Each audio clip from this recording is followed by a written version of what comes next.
The sun sat low over Camp Valor, turning the dust into gold as it drifted across the range. The smell of oil, sand, and cordite hung heavy in the air. Soldiers moved through their drills, the sharp sound of rifle fire echoing off the distant barriers. Captain Mason Hartley stood near the line, his sleeves rolled up, his voice confident as he explained breathing control to a few soldiers gathered around him. His tone was calm, rehearsed, like a man who believed every word he said carried weight. Across from him, Staff Sergeant Emma Clarke waited quietly, the butt of her rifle resting against her thigh. She was small, unremarkable to most eyes. Her brown hair tucked neatly under her cap. Around her wrist hung a simple paracord bracelet, frayed with age. In her logbook, tucked away in her pack, were 37 confirmed kills, each one recorded with a date, location, and a single word, verified. None of the people standing near her knew, and she had no reason to tell them. Hartley gestured toward her rifle, a casual grin on his face as he said he could show her a few tricks. He mentioned his old college marksmanship team, how he once hit steel at 800 yards. She nodded, polite, saying thank you in that quiet way that ended conversations without challenge. Around them, the camp buzzed with low chatter and movement. A convoy rolled by in the distance, tires crunching over gravel. When he turned back to the group, proud of the lesson he thought he'd given, she adjusted her sling and looked toward the horizon. Her eyes followed the wind, moving through the valley, a habit she didn't realize she still had. She said nothing more, only stood still, calm, letting him believe whatever story made him feel tall. Behind that silence was patience, and something he would never understand until it was too late. Northern Wyoming was the kind of place where the wind never stopped moving, and the sound of the earth carried for miles. Emma Clarke grew up there on her grandfather's ranch, a stretch of open land framed by cottonwoods and distant hills. Her grandfather, Gunnery Sergeant Robert Clarke, was a Marine veteran who fought at the Chosin Reservoir in Korea.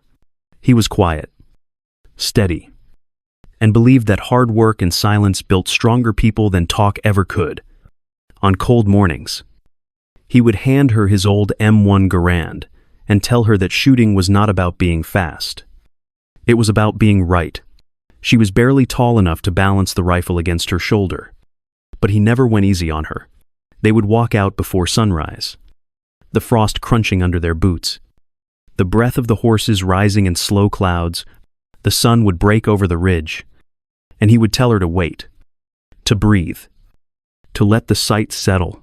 The first time she hit a target at 200 yards, he only nodded. That was how she learned pride without praise, patience without needing approval. The lessons were simple. Watch the wind. Don't flinch. Take responsibility for every shot. When he passed away, the house fell quiet. She found the Garand still oiled and clean, leaning against the wall where he always left it. In its case was a small folded paper with a single number written in pencil, 14, his confirmed kills. She kept it with her through basic training and later through the Army sniper course at Fort Benning. It became a reminder of where precision started. At 22, she was one of only 2 women accepted into the program. The other washed out by week 3. Emma stayed, finished second overall, and never mentioned it to anyone. Her first deployment came with the 75th Ranger Regiment in Kandahar. It was her first taste of combat. Long stretches of waiting mixed with brief seconds that decided everything. She worked alongside her spotter, Staff Sergeant Miller, who logged each confirmed kill with her. 19 in total, all clean, all verified by reports and optics. Miller sent her name up for a commendation, but the paperwork came back, stamped insufficient corroboration. No explanation followed, only a handshake and a quiet dismissal. She didn't argue. She just returned to work, keeping her logbook in order like always. There were moments she felt the weight of being unseen, the endless hours in overwatch positions, the dust crawling into her gear. The radio silence after a successful shot. Still. She carried herself with the same stillness her grandfather taught her. Recognition was temporary, she told herself, but accuracy lasted. Each mission was its own form of truth. Each trigger pulled its own measure of character. By the time her second tour began, she had stopped expecting acknowledgement. The number in her logbook had grown, but no one seemed to care. Sitting alone one night, she unfolded the worn piece of paper from her pocket and traced the faded number with her thumb. Her grandfather had been right. The best shooters were the ones no one remembered, the ones who could disappear into the wind and still hit their mark. Camp Valor sat in the middle of Kandahar's dry basin, a maze of tents and steel containers surrounded by wire and dust. The hum of generators filled the air day and night. Helicopters lifted in the distance, kicking up brown clouds that never really settled. The days blurred together in the same rhythm of briefings, reports, and waiting for something to happen. It was a joint base where Army, Marines, and SEALs shared space, but rarely shared trust. Staff Sergeant Emma Clarke moved through it like a shadow. Her job as an Army sniper liaison for the Marine Expeditionary Unit kept her busy, but only in name.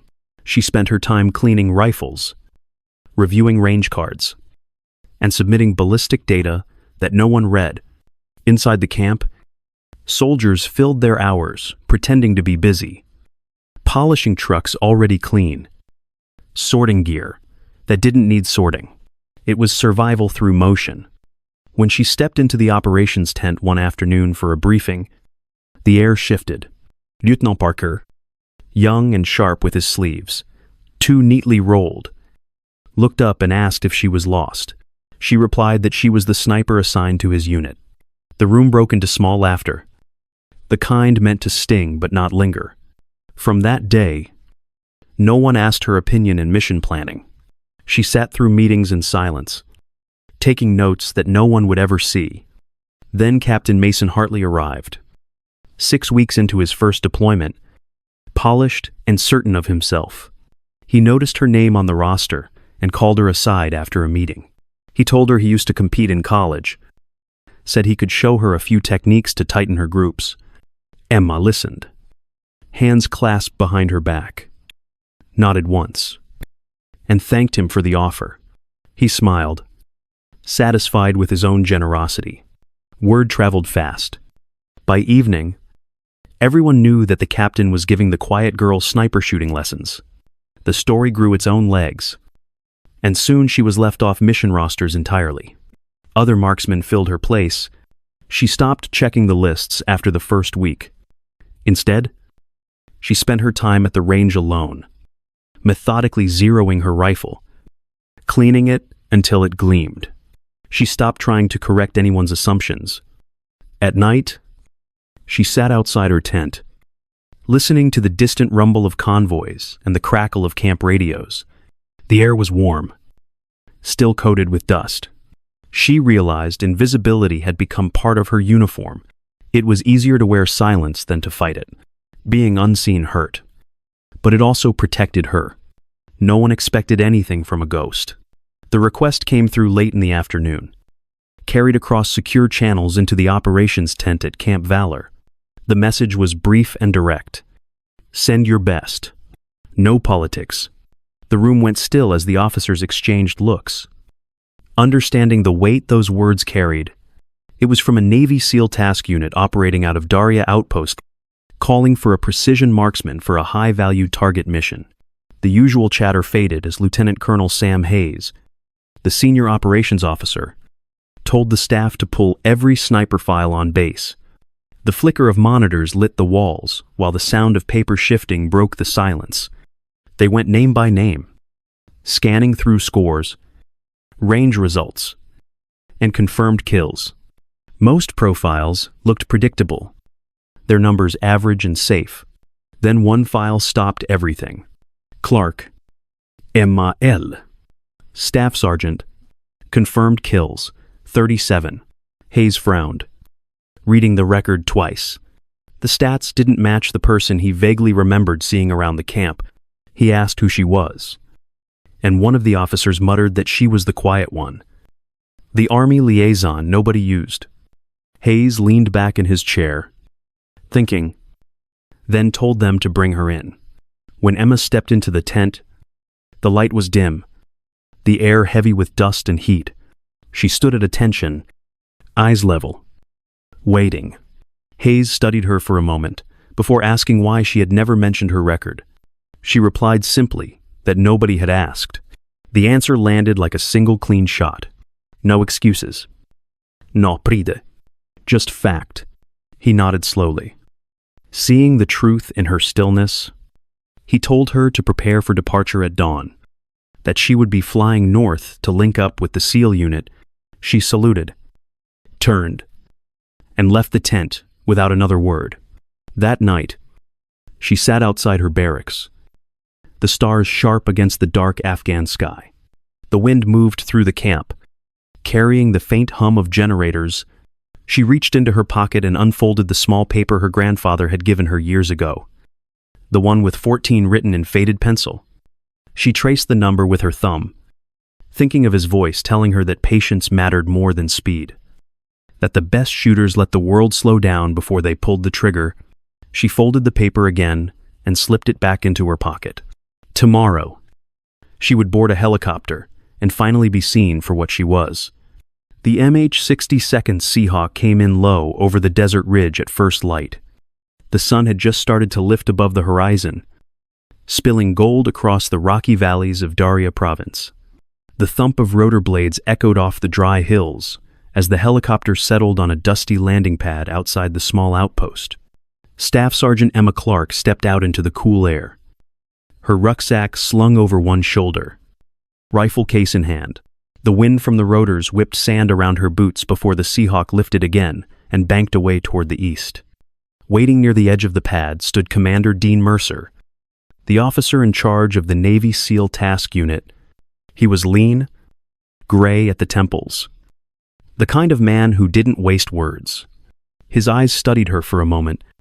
Taking her measure, she came to attention and reported in, and he nodded once. He told her he had reviewed her file. 37 confirmed kills. She confirmed the number with a single yes. Sire. Mercer gave another nod, satisfied, and motioned toward the operations tent. Inside, the air smelled of coffee and dust.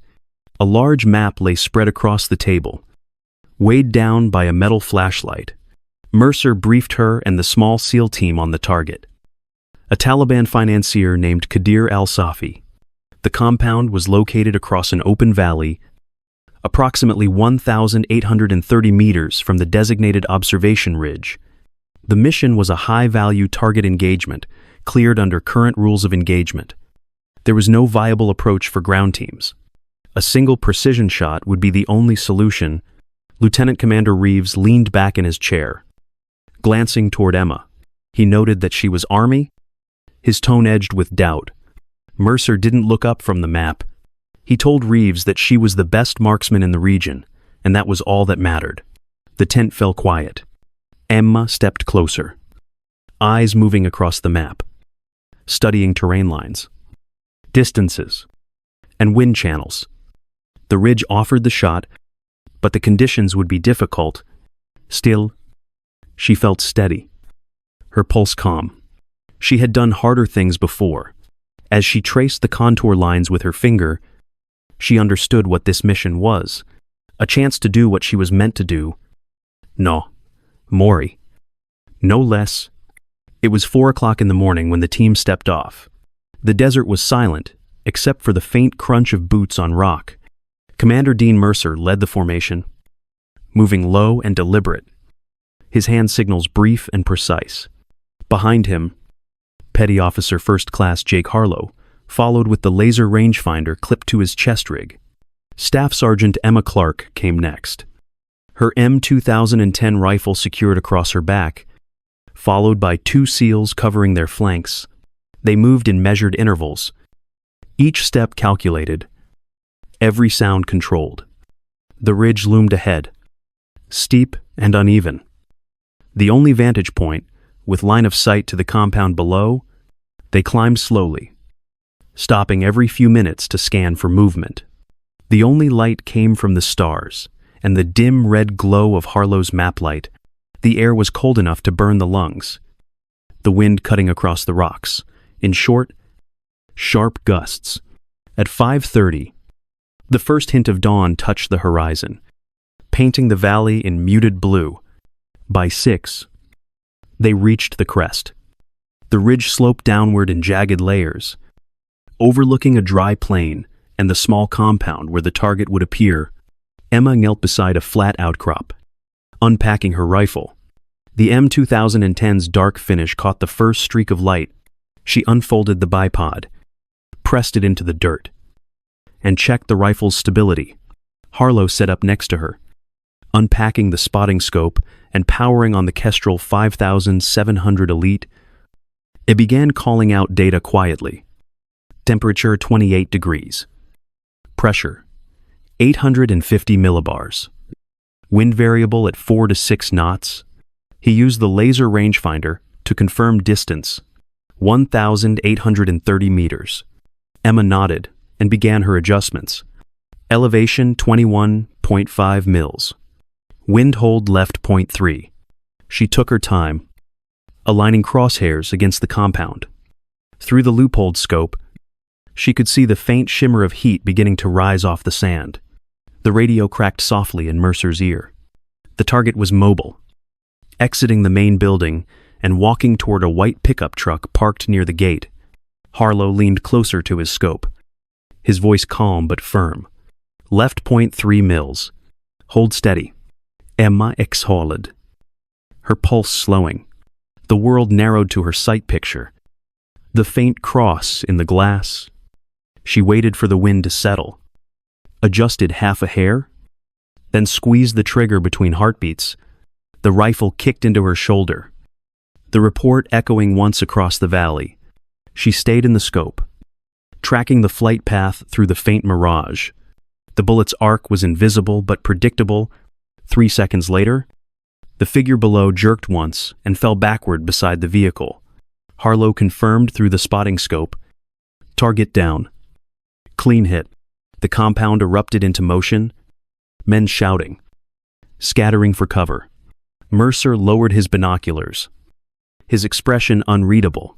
He keyed the radio once, acknowledging the hit. Then, he motioned for the team to prepare for exfil. They moved as one, efficient and silent, erasing signs of their presence.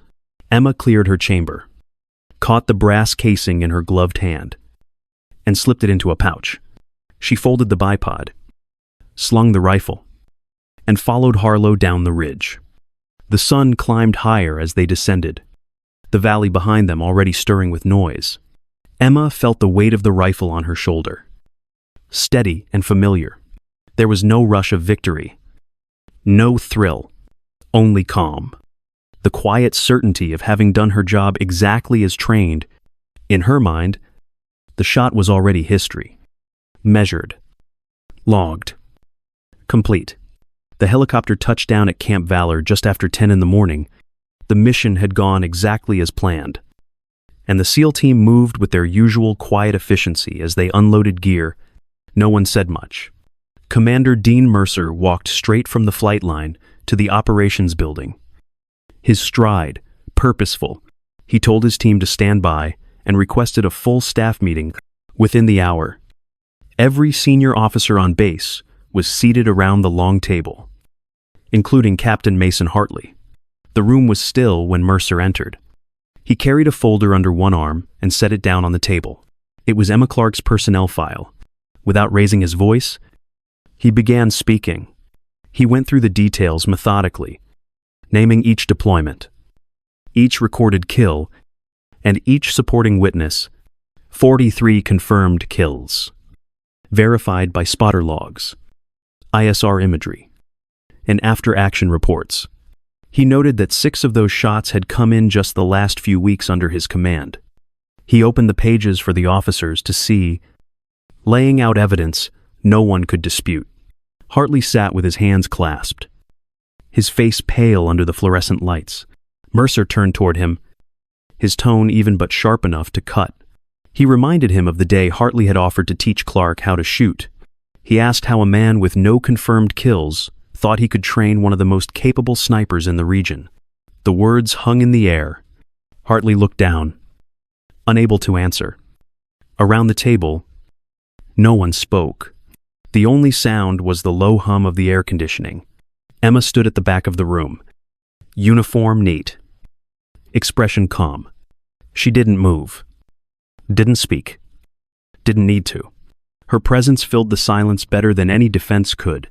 The officers who had once overlooked her now saw the truth written in the records, spread before them. Mercer closed the folder.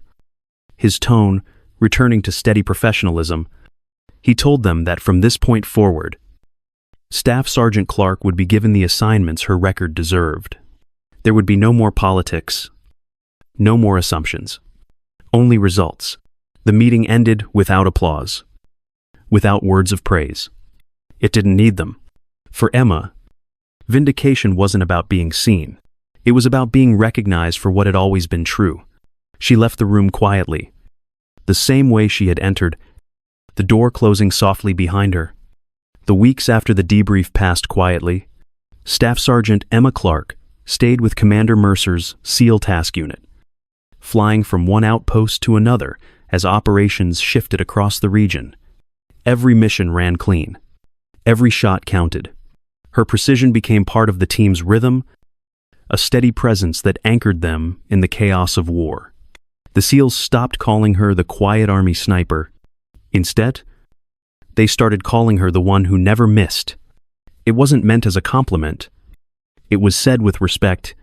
Commander Mercer submitted a Bronze Star recommendation, writing that her calm under pressure prevented a costly ground assault and saved lives on both sides of the line.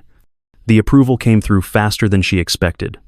When he handed her the citation, she thanked him once and tucked it away with her logbook. Awards didn't change anything for her. She had always believed the record spoke louder than any medal. When her rotation ended, she boarded a C-17 bound for home. The engines roared as the aircraft lifted into the pale morning sky, the Afghan mountains fading beneath a layer of clouds. She slept most of the flight, waking only when the crew chief called for landing. The ramp opened to the cool air of home, quiet and clean. The sand, the noise, the weight of deployment, all of it fell away. Days later, she stood again on the wide field of her grandfather's ranch in northern Wyoming. The sky was clear, the wind soft. She reached into her pocket and unfolded the small piece of paper, the one marked with 14 in fading pencil. For a long moment, she looked at it, then smiled. He had always known she would be more than trying. She lifted the old M1 Garand onto her shoulder and watched the sunrise stretch across the hills. The land was still, the world at peace, and her pulse steady. She didn't need to count anymore. Some things didn't need numbers to be remembered. Some stories don't need a grand ending. They just fade into the quiet, like a rifle's echo across a valley long after the shot is gone. Staff Sergeant Emma Clarke never asked for credit, never tried to prove anything. She simply did her job with precision, patience, and grace. Her story reminds us that strength doesn't always shout. Sometimes it whispers in the calm after chaos, in the discipline that no one else sees. As the Wyoming sunrise stretches across the fields, her figure fades into the light. The wind moves softly through the grass, the same way it once carried dust across the ridges of Kandahar. It's a reminder that some legacies live not through noise or medals, but through quiet perfection. She became the kind of soldier her grandfather had taught her to be the one who never missed, and never needed to be seen to matter. If this story moved you, take a moment to share what it meant to you in the comments. Subscribe if you believe stories like Emma's deserve to be told and remembered. Every view, every word helps keep these voices alive. Because the real heroes rarely raise their voices, they just keep aiming true.